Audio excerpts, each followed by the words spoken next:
Listeners, welcome to my YouTube channel. Please subscribe my channel and press the bell icon button. Friends, आपको अगर मेरी stories अच्छी लगे तो मेरे चैनल को सब्सक्राइब करें और ज़्यादा से ज़्यादा लाइक करें और अपनी फैमिली फ्रेंड्स के साथ भी शेयर करें। आज के जो स्टोरी सेंडर है इनका नाम है निर्मल दास फ्रॉम पुणे और ये एक पिज़्ज़ा डिलीवरी बॉय का जॉब किया करते थे। उस समय का इंसिडेंट हमारे साथ शेयर कर रहे हैं। तो आइए हम सुनते हैं उनकी ये स्टोरी। मैं तब अपना स्टडी भी कर रहा था और समझ लो वो मेरा पार्ट टाइम जॉब था। मेरी मॉम भी जॉब होल्डर थी, मतलब है अभी भी।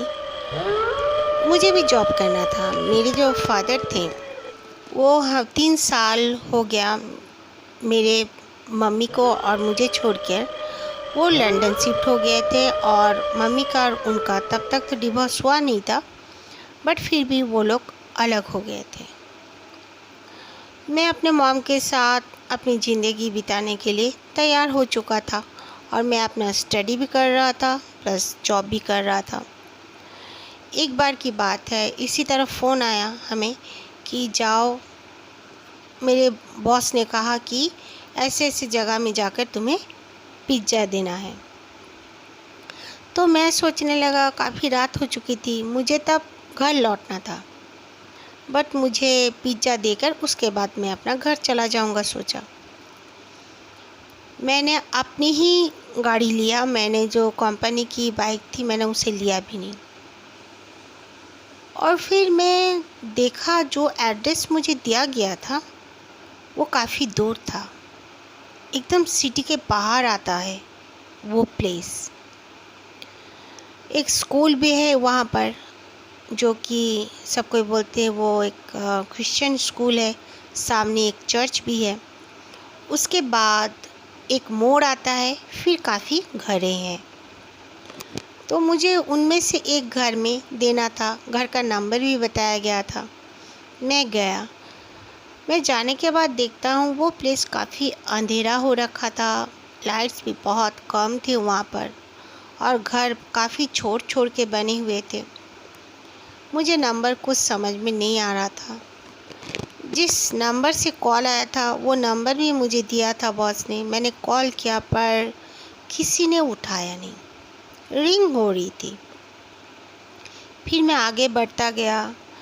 मुझे जो समझाया गया था, हमें अपने फ़ोन में रास्ता का भी पता हो जाता है। मैं गया तो वो घर बिल्कुल जैसे अकेला खड़ा हो। उसके आसपास में भी घर हैं, लेकिन राइट एंड लेफ़्ट साइड में बिल्कुल उसके खुले जगह थे और बाउंड्री थी, पर ख़ास अच्छी हालत में नहीं थी उसकी बाउंड्री। फिर भी मैं गया, अंदर जाकर मैंने नॉक किया। जब एक आदमी निकला, काफ़ी लंबा चौड़ा और एक हैट पहना हुआ था। उसने मुझसे पिज़्ज़ा लिया और उसने कहा 2 मिनट रुको। उसने मुझे कहा भी, फिर वो अंदर चला गया। अंदर जाने के बाद मैं वेट करने लगा कि वो आएगा, मुझे पेमेंट करेगा, उसके बाद मैं अपने घर रिटर्न जाऊंगा। बट काफ़ी टाइम हो गए, करीब 20 मिनट हो गए। वो आदमी तो छोड़ो, कोई भी अंदर से बाहर नहीं आया। मैंने देखा कि 1-2 जो पर्सन इधर उधर से साइकिल से आना जाना कर रहे थे, उनमें से मैंने एक लड़के को बुलाया। वो लड़के को मैंने बुलाकर कहा, उनके साथ एक वृद्ध इंसान भी थे, एक बुज़ुर्ग भी थे।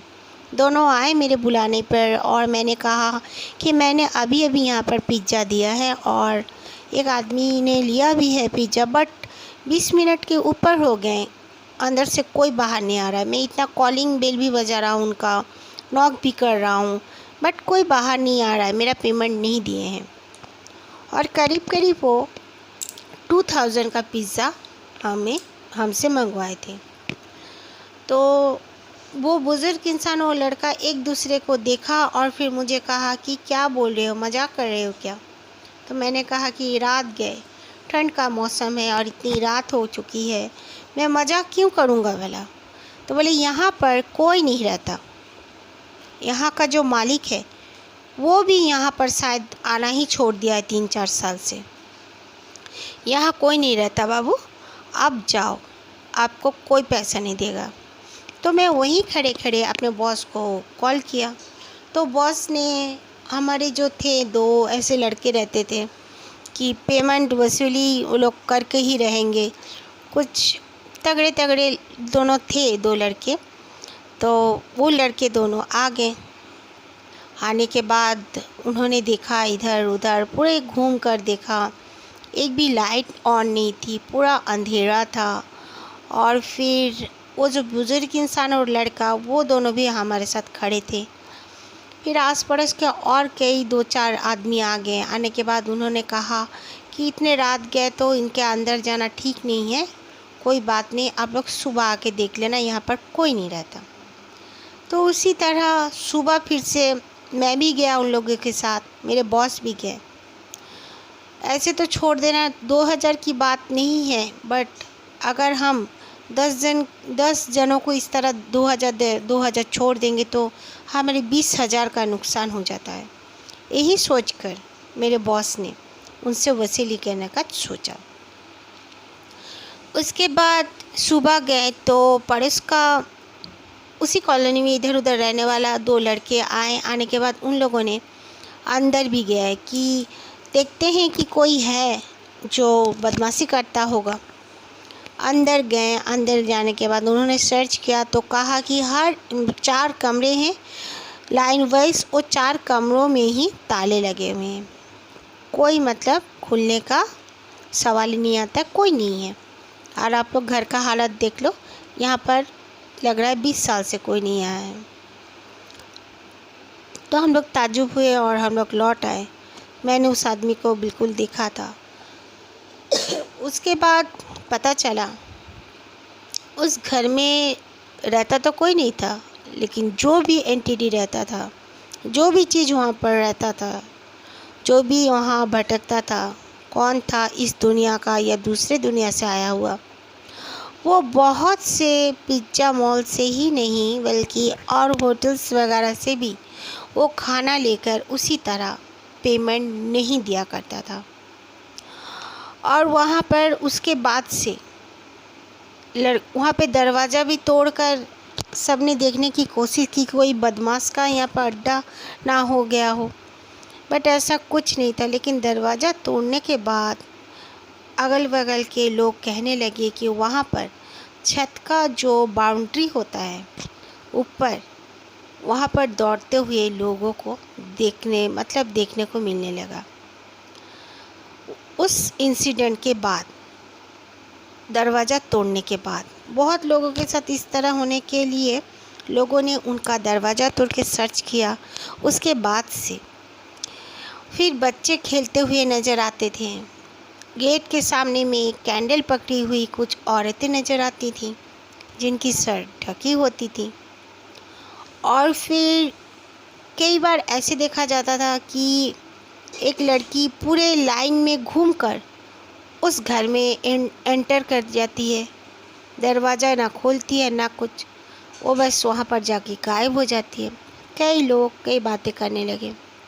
उसके बाद उसे सर्च भी किया गया। वाकई में वो घर बिल्कुल हॉन्टेड हो चुका था। घर का मालिक को बुलाया गया, उसने भी माना क्योंकि वो खुद वहाँ पर आके नहीं रह पाता था। वो खुद उस प्रॉपर्टी से तंग आ चुका था कि क्या गलती होगी।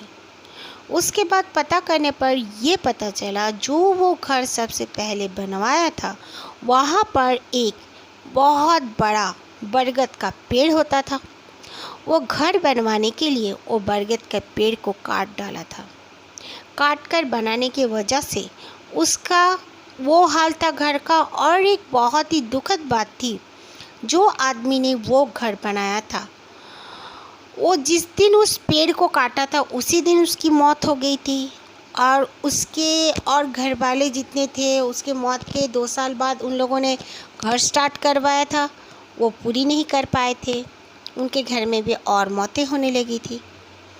तो इसीलिए उन लोग वो ज़मीन को बेच तो नहीं पा रहे थे, लेकिन घर को फिर भी उन्होंने इतना बना लिया था कि वो किराए पे दे सके, लेकिन कोई किराएदार वहाँ पर टिक नहीं पाते थे।